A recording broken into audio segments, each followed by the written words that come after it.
என் நேசரே தீவிரியும். உன்னத பாட்டு 8ஆம் அதிகாரம் 14ஆம் வசனம்.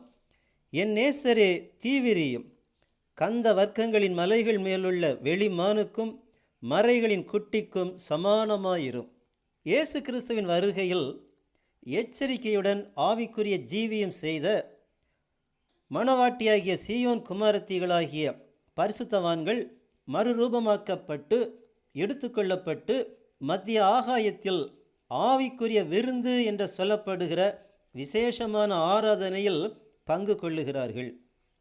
திரள் கோடி தேவதூதர்களும் பரிசுத்தவான்களும் இந்த ஆராதனை கூட்டத்தில் இருக்கிறார்கள்.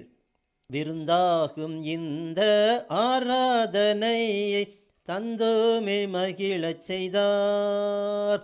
விருந்தாகும் இந்த ஆராதனையை தந்தோமே மகிழச் செய்தார். மத்தியவானத்தில் ஓர் விருந்து சிறப்பாகவே ஒதுக்கிடுவார். மத்தியவானத்தில் ஓர் விருந்து சிறப்பாகவே ஒதுக்கிடுவார்.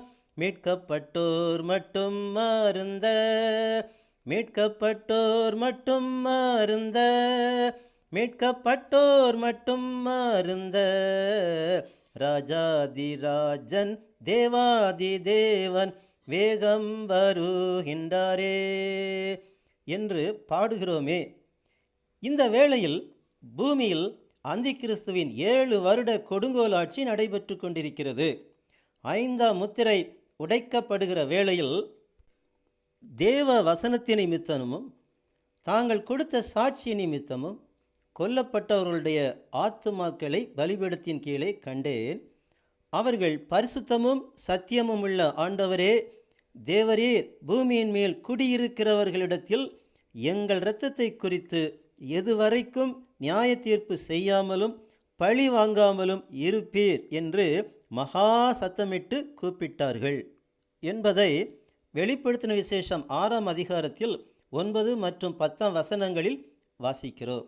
நேசரே, நீர் சீக்கிரமாய் பூமிக்கு வாரும், உம்முடைய ராஜ்யம் வருவதாக என்று நாம் பரமண்டல ஜபத்தில் தெரிந்தோ தெரியாமலோ சொல்லுகிறோமே, அதை இவர்கள் உணர்ந்து அனுபவித்து சொல்லுகிறார்கள். என் நேசரே தீவிரியும், சீக்கிரமாய் வந்து இந்த பூமிக்கு நியாய தீர்ப்பு கொடுத்து உம்முடைய 1000 வருட அரசாட்சியை ஆரம்பியும் என்று நேசர் இயேசு கிறிஸ்துவை நோக்கி ஜெபிக்கின்றனர். இதற்கு மணவாளனாகிய இயேசு கிறிஸ்து கொடுத்த பதில், அவர்கள் தங்களைப் போல கொலை செய்யப்பட போகிறவர்களாகிய தங்கள் உடன் பணிவிடைக்காரரும் தங்கள் சகோதரருமானவர்களின் தொகை நிறைவாகும் அளவும் இன்னும் கொஞ்ச காலம் இளைப்பாற வேண்டும் என்று சொன்னதை வெளிப்படுத்தின விசேஷம் 6ஆம் அதிகாரத்தில் 11ஆம் வசனத்தில் வாசிக்கிறோம். ஏனெனில் இயேசு கிறிஸ்து யோவான் 5ஆம் அதிகாரம் 43ஆம் வசனத்தில், நான் என் பிதாவின் நாமத்தினாலே வந்திருந்தும் நீங்கள் என்னை ஏற்றுக்கொள்ளவில்லை, வேறொருவன் தன் சுய நாமத்தினாலே வந்தால் அவனை ஏற்றுக்கொள்வீர்கள் என்று சொன்ன தீர்க்க தரிசனத்தின்படி யூதர்கள் அந்தி கிறிஸ்துவோடு கூட உடன்படிக்கை செய்து அந்தி கிறிஸ்துவை ஏற்றுக்கொள்வார்கள்.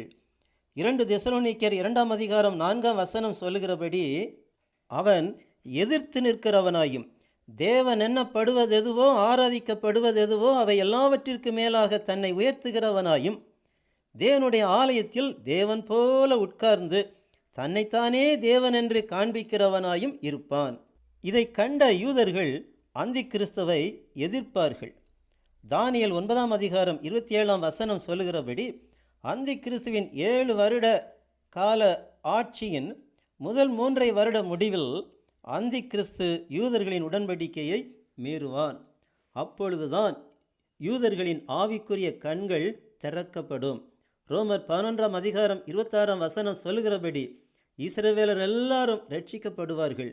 சகரியா 12ஆம் அதிகாரம் 10ஆம் வசனம் சொல்லுகிறபடி அவர்கள் தாங்கள் குத்தின இயேசு கிறிஸ்துவை நோக்கி பார்த்து தன் ஒரே பெறானவனுக்காக புலம்புகிறது போல புலம்புவார்கள். அப்பொழுது அந்தி கிறிஸ்து யூதர்களை கொலை செய்ய ஆரம்பிப்பார். இதில் வெளிப்படுத்தின விசேஷம் 7ஆம் அதிகாரத்தில் சொல்லப்பட்டபடி இஸ்ரவேலர்களில் 1,44,000 பேர் மட்டுமே முத்திரையிடப்பட்டு 1000 வருட அரசாட்சிக்குள் பங்கு பெற பாதுகாக்கப்படுவார்கள். மற்றவர்கள் அனைவரும் அந்தி கிறிஸ்துவால் கொலை செய்யப்பட்டு இரத்த சாட்சிகளாய் மரிப்பார்கள். இந்த இரத்த சாட்சிகளின் மரணம் நிறைவடைந்த பின்னர்தான் அந்தி கிறிஸ்துவின் 7 வருட காலமும் முடியும்.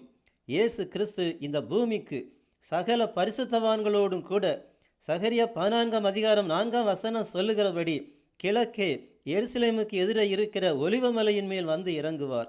எசேக்கியேல் 44 முதல் 3 வசனங்கள் சொல்லுகிறபடி இயேசு கிறிஸ்து இந்த கிழக்கு வாசல் வழியாக எருசலேமுக்குள் பிரவேசித்து அங்கே தேவன் போல தேவாலயத்தில் உட்கார்ந்திருக்கிற அந்தி கிறிஸ்துவோடு கூட வெளிப்படுத்தின விசேஷம் 19 11 முதல் 21 வரையுள்ள வசனங்கள் சொல்லுகிறபடி நேரடியாக யுத்தம் பண்ணி ஜெயித்து அந்தி கிறிஸ்துவையும் மிருகமாகிய கள்ள தீர்க்கதரிசியும் பிடித்து கந்தகம் எரிகிற அக்கினி கடலுக்குள் தள்ளுவார். இவர்களுடைய பிதாவாகிய சாத்தான் வெளிப்படுத்தின விசேஷம் 20 1 மற்றும் 2 வசனங்கள் சொல்லுகிறபடி ஒரு தேவ தூதனால் ஒரு பெரிய சங்கிலியால் கட்டப்பட்டு பாதாளத்திலே 1000 வருஷம் நிறைவடையும் வரை தள்ளப்படுவார். இயேசு கிறிஸ்துவின் மகிமையான சமாதானமான சந்தோஷமும் மகிழ்ச்சியுமான 1000 வருட அரசாட்சி ஆரம்பிக்கும்.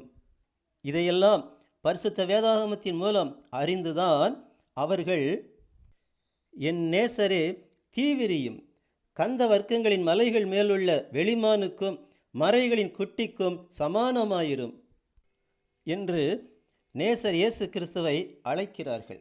இந்த பரிசுத்த வேதாகமும் ஆவியும் மணவாட்டியும் வா என்கிறார்கள்.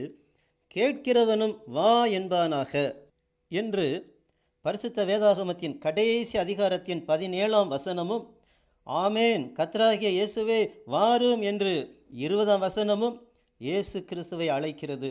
நாமும் அப்படியே விரும்பி கர்த்தராகிய இயேசுவே தீவிரித்து வாரும் என்று சொல்லுகிற அளவிற்கு இயேசு கிறிஸ்துவின் மேல் வாஞ்சை உள்ளவர்களாயிருப்போம்.